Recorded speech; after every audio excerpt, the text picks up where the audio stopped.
तो सुखदेव जी को लगा कि कोई इतना सुंदर कैसे हो सकता है।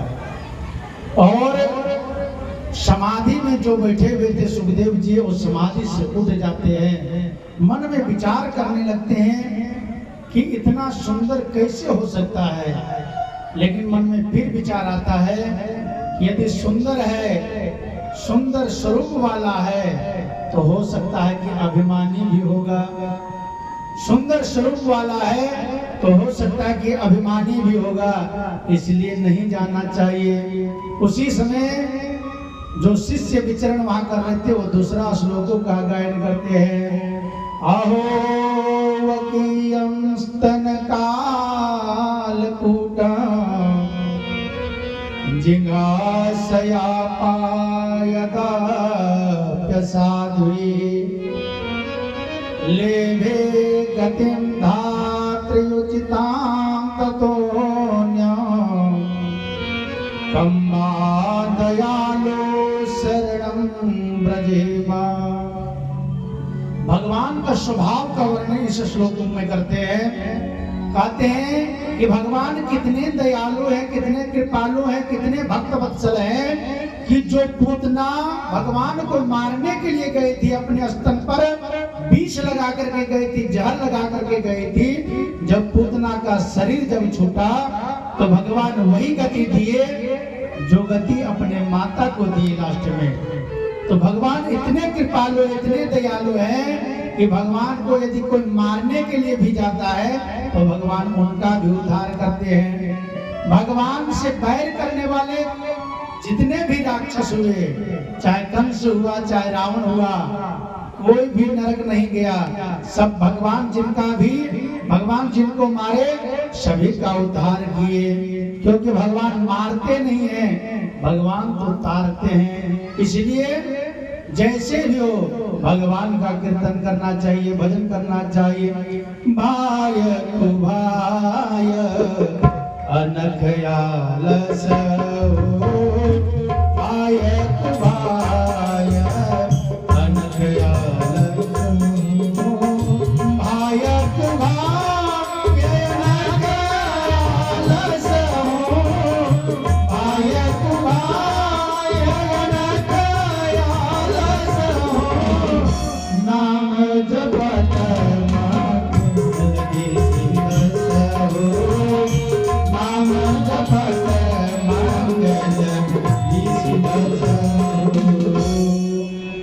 भगवान से जुड़िए, चाहे भगवान को भगवान मान करके जुड़िए, भगवान को अपना पुत्र मान करके जुड़िए, भगवान को अपना भाई मान करके जुड़िए, भगवान को अपना पिता मान करके जुड़िए। इतना भी नहीं जोड़ सकते हैं तो कम से कम भगवान को अपना शत्रु मान करके ही जुड़िए, क्योंकि रावण कंस शत्रु मान करके भगवान से जुड़े थे। किसी भी कारण हो, जैसे भी हो, भगवान से जुड़ना चाहिए। और जहां तक रही बात लोग मित्र से ज्यादा शत्रु को याद करते हैं। लोग अपने मित्र को हो सकता है कि 2-4 मिनट, 1-8 घंटा के लिए भूल भी जाएं, लेकिन शत्रु को कभी नहीं भूलते हैं। मान के चलिए यहाँ पे कोई आपका मित्र आ जाए, बगल में बैठा हो, एक बार नजर जाएगा कि मित्र भी आया है, उनको देख करके भूल जाएंगे, कथा सुनने लगेंगे। और यही पंडाल में यदि कोई शत्रु आ जाए तो बार बार देख करके वो आया है, कहिया से भक्ति करने लगेगा, लगता है कि सुधर गया है, बार बार नजर वही जाएगा। इसलिए भगवान को याद, भक्त से ज्यादा भगवान के शत्रु। नारद जी कह दिए कंस को कि भगवान का स्वरूप काला है। कंस को हर काली चीज में कृष्ण का स्वरूप नजर आने लगा। यहाँ तक खाने के लिए थाली में परोस करके दाल आता, दाल में जीरा का छिड़का लगा रहता, जीरा को देख करके भी जीरा को देख करके भी कंस डर जाता है, ये कृष्ण तो नहीं है, ये मार हमें देंगे। इसलिए मित्र से ज्यादा शत्रु याद आते। भगवान को भजिए, जैसे ही भजे, जैसा आपका स्वभाव हो, जैसे आप चाहते हैं, भगवान से जुड़ने का प्रयास करिए। जितना हो ज्यादा से ज्यादा हो सके भगवान से जुड़िए, तभी कल्याण है। ये श्लोक सुनते हैं तो सुखदेव जी को लगा कि जो सुंदर इतना है और उससे ज्यादा उनका स्वभाव सुंदर है। सुखदेव जी दौड़ करके जाते हैं उस बालक के पास कि और सुनाइए और सुनाइए। बालक कहता है कि मेरे पास 2 ही श्लोक है, यदि आपको सुनना है तो चलिए। आपके पिताजी हमारे गुरुजी 18,000 श्लोक ऐसे निर्माण किए हैं, आपको वहीं सुनकर जाकर के सुनना पड़ेगा। सुखदेव जी बिना विचारे हुए, जो सुखदेव जन्म लेते हुए नाल छेदन संस्कार भी नहीं हुआ था, वो घर से बाहर चला गया था, वही सुखदेव आज बिना बुलाए बिना कुछ किए हुए भागवत के श्लोकों के प्रभाव से दौड़ करके अपने पिताजी के पास जाते हैं। पिताजी के पास गए, प्रणाम किए, पिताजी से भागवत पूरा श्रवण किए। अब लोग प्रश्न किए कि राजा परीक्षित इस कथा को कब सुना और कैसे सुना। तब इस कथा को महाभारत की कथा से जोड़ देते हैं।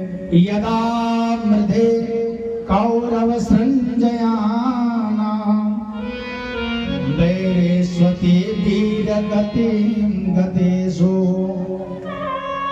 मृगोधरा वित्तगता विमर्शा भगना भगनो रुदंडे धृतराष्ट्रपुत्रे। महाभारत का महायुद्ध समाप्त होने के कगार पे था। दुर्योधन रणभूमि में रेंग रहा था, क्योंकि भीम ने अपने गदा के प्रहार से दुर्योधन का कमर तोड़ दिया था।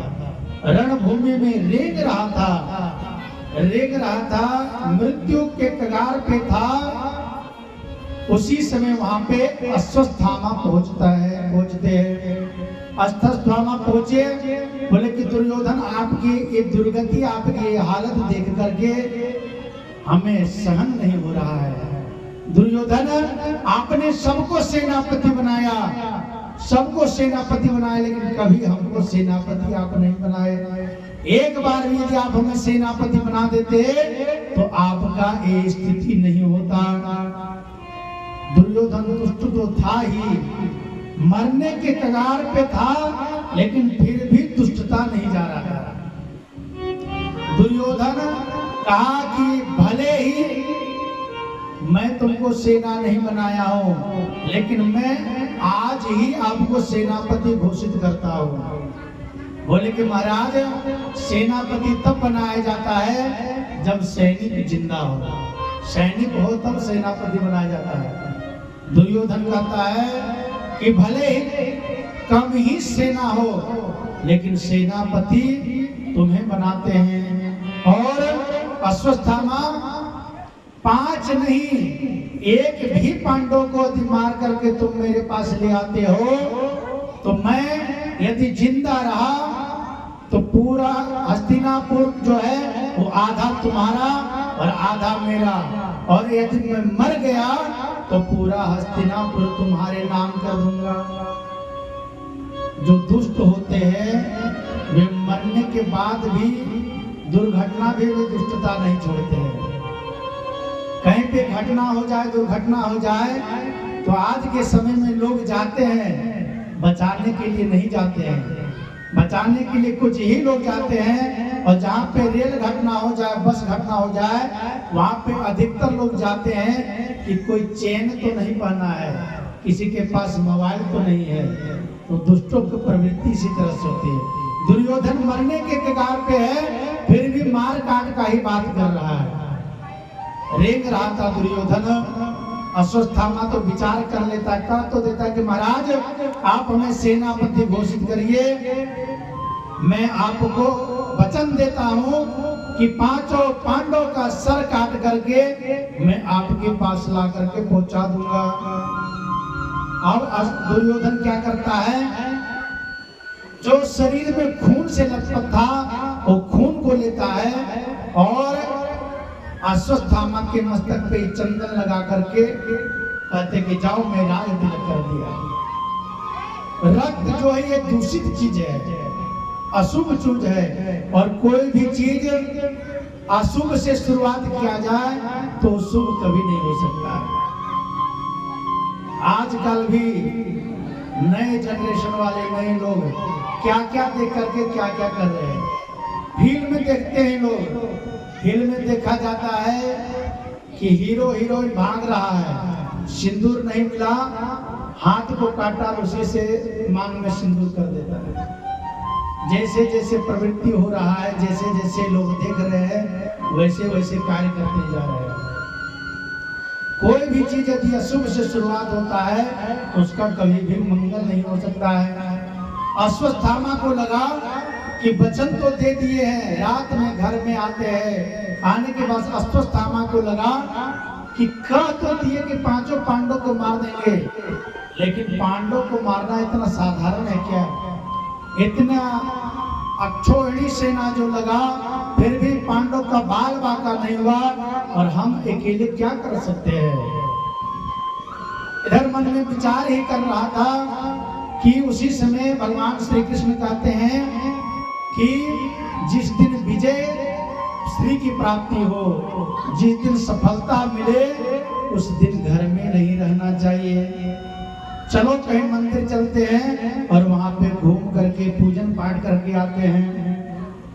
भगवान श्री कृष्ण का आदेश पा करके पांचों भैया, पांचों पांडव अपने कुल देवी का पूजन करने के लिए घर से बाहर चले जाते हैं, और अपने जहाँ पे पांचों पांडव सोते थे वहां पर अपने पांचों पुत्रों को सुला करके पांडव वहां से चले जाते हैं। इधर अश्वत्थामा मन में विचार करता है कि रात के समय में जाएंगे और पांचों पांडव को मार करके चले जाएंगे। देखिए महाभारत का जो युद्ध हुआ, भले ही युद्ध हुआ लेकिन धर्म सम्मत युद्ध हुआ। कभी भी रात में लड़ाई नहीं हुआ, और जब भी लड़ाई होता तो छल से किसी को नहीं मारा जाता था, रात में नहीं मारा जाता था, या प्रहार नहीं किया जाता। जो भी होता था रणभूमि में होता था। अश्वत्थामा को लगा कि रात के समय में जाएं और पांचों पांडवों के मार करके लेते आए। रात में ही अश्वत्थामा हाथ में तलवार लेकर के पांडव के शिविर में पहुंचते हैं, महल में पहुंचते हैं। पांचों पांडव के पुत्र सोया हुआ था, उसी को जाकर के पांचों का गर्दन को काट करके और पांचों का माथा उठा करके दुर्योधन के पास ले आते हैं। दुर्योधन के पास ला करके कहते, लो दुर्योधन, मैं एक नहीं पांचों पांडव का सिर ला करके दे दिया। कहते लाओ अर्जुन का सिर लाओ, देखेंगे अर्जुन का सिर मरने के बाद कैसे लगता है। सिर ला करके दिया। सिर को जब दुर्योधन दबाता है तो सिर फट गया, माथा फट गया। दुर्योधन को आभास हो गया कि ये अर्जुन का सिर नहीं हो सकता है। बोले कि भीम का सर ला करके दो। भीम का सर के जगह भीम के पुत्र का सर ला करके देते हैं। देने के बाद जब दुर्योधन दबाता है माथा फट जाता है। दुर्योधन को विश्वास हो गया कि ये भीम का सर नहीं हो सकता है। भीम का सर चट्टान में मार दिया था तो चट्टान टुकड़ा टुकड़ा हो जाता था। ओ भीम का सिर हमें दबाने से फट सकता है क्या? दुर्योधन तो एक ही समय दो प्रकार की आभास होती है। पहले दुर्योधन खुश होता है, लेकिन जैसे देखता है कि पांडव ने पांडव का पुत्र को लेकर गया है, दुखी होता है, और उसी समय दुर्योधन मर जाता है। इधर पांचों पांडव जब घर में आते हैं, द्रौपदी मैया जब शिविर में पहुंचती है, देखती है तो पूरा खून से लथपथ, पूरा खून से पूरा घर, पूरा महल बिखरा हुआ था। माता द्रौपदी जाती है और जाकर के रोने लगती, चीखने लगती, चिल्लाने लगती है, माता शिशूनां निधनां सुतानां निशाम्य घोरां परिताप्यमानां।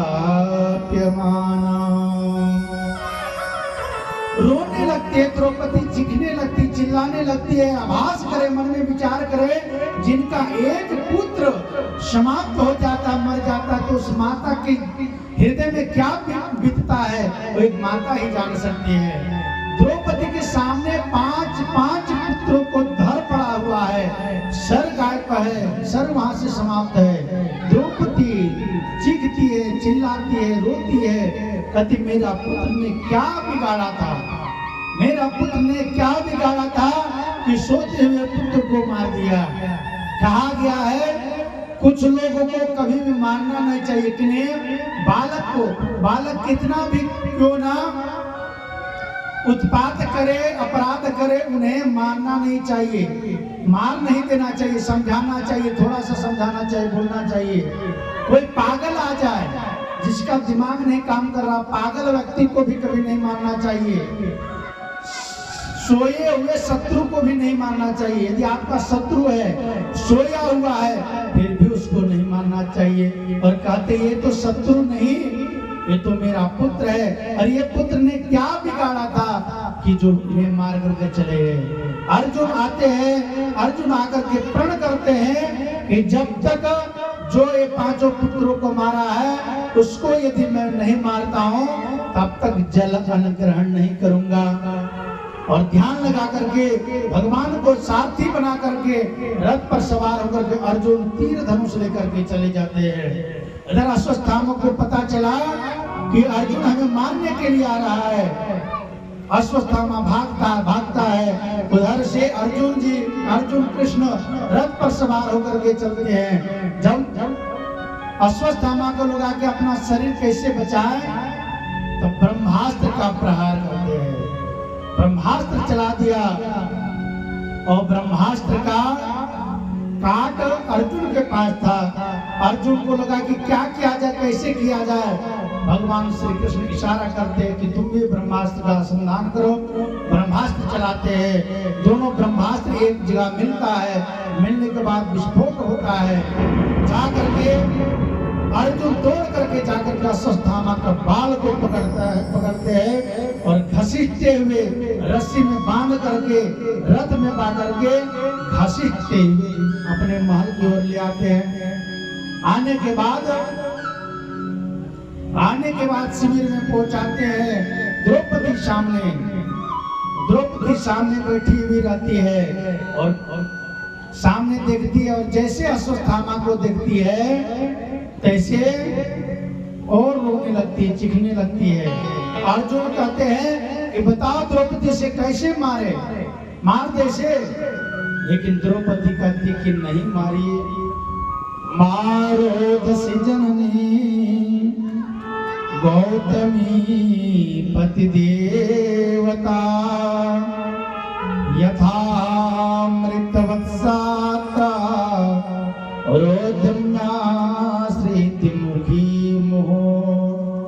कहती है कि हमारे 5 पुत्र तो चला गया, क्या अश्वत्थामा को मारने से मेरा एक भी पुत्र जीवित हो सकता है क्या? एक भी पुत्र मेरा जीवित हो जाए तो इसे मार दीजिए। दूसरी बात कहती है कि ये जो अश्वत्थामा है अर्जुन आपके गुरु द्रोणाचार्य जी का पुत्र है। और कहा गया है कि पत्नी एक स्त्री, एक लड़की यदि अपने घर में रहती है तो उनका रक्षक उनका भाई और उनका पिता होता है। जब विवाह करके ससुराल आती है तो उनका रक्षक पति होता है, और यदि पति नहीं रहे तो उनका रक्षक पुत्र होता है। अर्जुन से कहती है द्रौपदी, आप तो रणभूमि में इनके पिताजी को पहले मार दिए, और यदि आप इन्हें भी मार देंगे तो इनके माता गौतमी पर क्या बीतेगी, आप विचार करें। कहते हैं कि अपने पुत्र का धड़ सामने रखा हुआ था, फिर भी द्रौपदी का विचार तो देखिए। ऐसे भी कहा गया है कि कोई भी लड़ाई को लड़ाई से नहीं समाप्त किया जाता है, कोई भी युद्ध को युद्ध से समाप्त नहीं किया जाता है, युद्ध से स्वयं समाप्त हो जाते हैं लोग। इसलिए द्रौपदी कहती है कि मारिए मत। द्रौपदी के बात को सुन करके युधिष्ठिर जी भी कहते कि मत मारो। लेकिन इधर अर्जुन कहते हैं कि कोई कहे या ना कहे हम तो मारेंगे। अब इधर अर्जुन इतना कह ही रहे थे जैसे भीम भैया गदा उठा लेते। भीम कोई मारे या ना मारे हमारे गदा से ये बच नहीं सकता है। अब अर्जुन आश्चर्य में पड़ गया कि क्या किया जाए, मार दिया जाए कि छोड़ दिया जाए, मार दिया जाए कि छोड़ दिया जाए। और जब जब अर्जुन ऐसे समस्या में बजते हैं तो भगवान की ओर देखते हैं, पूछे कि क्या किया जाए आप भी बताइए। तो बोले कि मैं तो शास्त्र का बात करूंगा, जो शास्त्र कहता है वो तुम करो। बोले कि बताइए कि क्या किया जाए। तो कहते ब्रह्म बंधो न हंतव्या आतताई बधारहण। कहते ब्रह्म बंधुर न हंतव्या, ब्राह्मण कोई भी हो, कैसा भी हो, दुष्ट हो, कैसा भी हो, ब्राह्मण को मारना नहीं चाहिए। कहते कि तब इसका मतलब है कि नहीं छोड़ दे। बोले कि पूरा तो बात सुन लो। कहते ब्रह्म बंधुर न हंतव्या आतताई बधारणा। आतताई कोई भी हो, आतताई कोई भी हो, उन्हें छोड़ना नहीं चाहिए। अर्जुन प्रणाम करते हैं, जय हो आपका। आपके जैसे न्यायाधीश रहे तो संसार का क्या होगा संसार वाले ही जाने। कहते हैं कि ब्राह्मण को मारना नहीं चाहिए और आतताई को छोड़ना नहीं चाहिए। क्या किया जाए। जब राम जन्मभूमि का प्रतिष्ठा नहीं हुआ था उस समय भी यही स्थिति होता था पूरे समाज में। वकील साहब जो थे, जज साहब जो थे, रामनवमी का छुट्टी लेते थे। रामनवमी के समय में छुट्टी लेते थे और जब कोर्ट में पहुंचते थे तो प्रमाण मांगते थे कि राम जी का जन्म हुआ है कि नहीं हुआ है। लोग कहते थे काल्पनिक है। तो ऐसे ऐसे न्यायाधीश रहे तो संसार का क्या गति होगा भगवान ही जाने। कहते ब्रह्म बंधुर न हंतव्या आतताई बधारणा। आतताई कोई भी हो नहीं छोड़ना चाहिए। अर्जुन जी उसी समय विचार करते कि क्या किया जाए। भगवान इशारा करते हैं, ऐसे कहा गया है कि यदि सम्मानित व्यक्ति को सभा में अपमान किया जाए, ब्राह्मण भले ही हो, उनको मारना नहीं चाहिए, मृत्यु दंड नहीं देना चाहिए। लेकिन यदि सम्मानित व्यक्ति को यदि आप अपमान करते थे सभा में तो जीते जी मर जाएगा। यदि कोई सम्मानित व्यक्ति हो, बहुत सम्मान उनको मिलता हो, यदि आप उन्हें अपमान कर देते हैं तो जब जब याद करेगा, जब जब सोचेगा, तब तब मृत्यु से कम उनको आभास नहीं होगा। अर्जुन क्या करते हैं कि अश्वत्थामा का शरीर, अश्वत्थामा का मुंडन करके माथे पर जो मुकुट पहने हुए थे उस मुकुट को छीन लेते हैं, मणि को छीन लेते हैं, माथा को छीन करके मुंडन करके शिविर से धक्का दे करके बाहर निकाल देते हैं, धक्का दे करके बाहर निकाल देते हैं। संभावितस्य चक्रति मरणादिरिक्षते। धक्का दे करके घर से बाहर निकाल देते हैं। अब अश्वत्थामा को सोचना चाहिए कि हम इतना बड़ा पाप किए, इतना बड़ा पाप किए, इतना बड़ा अपराध किए, फिर भी अर्जुन हमें मारे नहीं, मृत्यु दंड नहीं दिए, हमें केवल अपमान करके बाहर कर दिए। लेकिन अश्वत्थामा फिर मन में विचार किया कि मैं इनके कुल में किसी को पानी देने लायक नहीं छोड़ूंगा। और फिर एक बार अश्वत्थामा क्या करता है कि ब्रह्मास्त्र का प्रहार करता है। कहां पर? अभिमन्यु की पत्नी। अभिमन्यु तो रणभूमि में मारा गया था और अभिमन्यु के पत्नी जो उत्तरा थी वो गर्भवती थी। उनके गर्भ में ब्रह्मास्त्र का प्रहार अश्वत्थामा करता है कि इनके कुल में किसी को पानी देने लायक नहीं छोड़ेंगे। और जैसे ब्रह्मास्त्र का प्रहार करते उससे पूर्व भगवान कहते विदा मांगते हैं कि हे अर्जुन जी, युधिष्ठिर, मां कुंती, मैं अब यहाँ से जाता हूँ। क्यों? कि मेरा काम अब हो गया, हमें जाना चाहिए, जाना चाहिए। भगवान को विदा कर रहे थे। भगवान एक हाथ से रथ को पकड़े हुए थे, एक पैर भगवान का रथ में था, दूसरा पैर नीचे में था।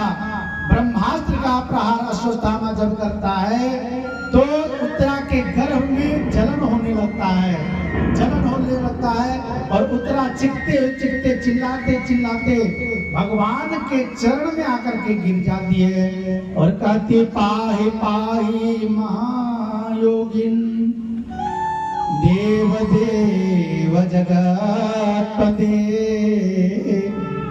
नान्यं तद भयं पश्ये यत्र मृत्यो परस्परं पाहि पाहि महायोगिन देव देव जगत्पते। देखिए उत्तरा के अंदर कैसा भाव था, उत्तरा जो थी कितना भाव था भगवान के प्रति। वो जानती थी कि हमें कोई बचा सकता है तो भगवान बचा सकते हैं, दूसरा कोई नहीं बचा सकता है। क्योंकि मान के चलिए एक स्त्री अपने घर में है और उनका पति घर में नहीं है और उन्हें किसी भी प्रकार का दिक्कत होगा तो सबसे पहले किसके पास जाएगी? सबसे पहले अपने सास के पास जाएगी। सास उत्तरा के वहां पर सास भी थी और ददिया सास भी थी, लेकिन उत्तरा ना तो सास के पास गई ना तो ददिया सास के पास गई, दौड़ करके भगवान के चरण में गई।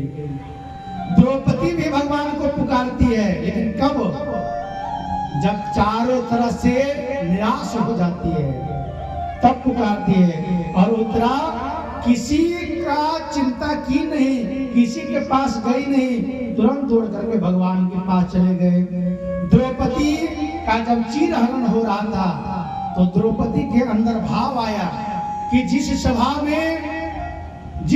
में भीष्म पितामह जैसे महायोद्धा हो, वहां पे एक स्त्री को कैसे अपमानित किया जा सकता है। जब भीष्म पितामह इत्यादि महायोद्धा भी माथा झुका लिए तब द्रौपदी को लगा कि जिसके एक पति साथ में हो उसे संसार से डर नहीं लगता है, और मेरा एक नहीं 5 पति साथ में है और निकम्मा कोई नहीं है, सब महायोद्धा है। जिसके 5 पति साथ में हो उसका कोई बाल बाका नहीं कर सकता है। जब 5 पति का माथा नीचे हो गया तब द्रौपदी का सोचती है कि हमारे भुजा में भी बल है, हमारे अंदर भी शक्ति है, हमें कोई नहीं छू सकता है। जब अपने भुजा भी समाप्त हो गया, शक्ति समाप्त हो गया, तब हाथ उठा करके कहती है हे गोविंद मेरा क्या जाएगी लाज तुम्हारी, और पकड़ लो हाथ बनवारी, नहीं तो डूब जाएगी।